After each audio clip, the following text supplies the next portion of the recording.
Let Xn be a homogeneous Markov chain with state space 0, 1 and 2 whose one-step transition probability matrix P is given. Then limit extends to infinity, probability of xn, x2n is equals to 2 given, x0 is equals to 2 is. So the state space given is 0, 1 and 2 and our matrix P is 0, 1, 0, 0.3, 0, 0.7 and 0, 1 and 0.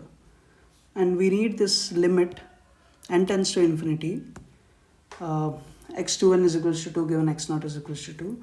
So first from the transition structure if we see, so from state 2, so we can always go to state 1 and from state 1 we can always go to 0 or we can always go to 2 as well, and from state 0 we can always go to 1.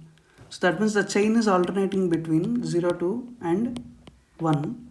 So that means the period of this chain is 2. The chain is periodic with period 2.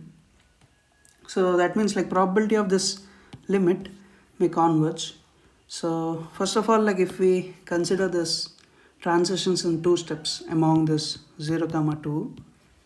So we can see that 2 to 1 and 1 to 2. So this can happen with probability 0.7 from the transition matrix. And from 2 to 1 and 1 to 0, this can happen with probability 0.3.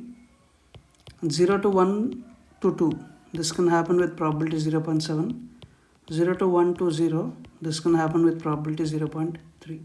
So that means if you see it's a 2-step transition matrix, the 2-step transition matrix 0, 2 on the states 0, 2 is nothing but 0.3, 0.7, 0.3 and 0.7.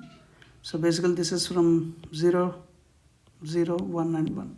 So 0 to 0 it is 0.3, 0 to 2 it is 0.7, 2 to 0 is also 0.7, whereas 2 to 0 is 0.3 and 2 to 2 is 0.7. Now if we find the stationary distribution pi p is equals to p, so that means we'll get pi is equals to 0.3, 0.7. Pi into p2 is equals to pi. So that means pi will be 0.3, 0.7. So that means the limit n tends to infinity, probability of x2n is equals to 2 given x0 is equals to 2 will just be 0.7.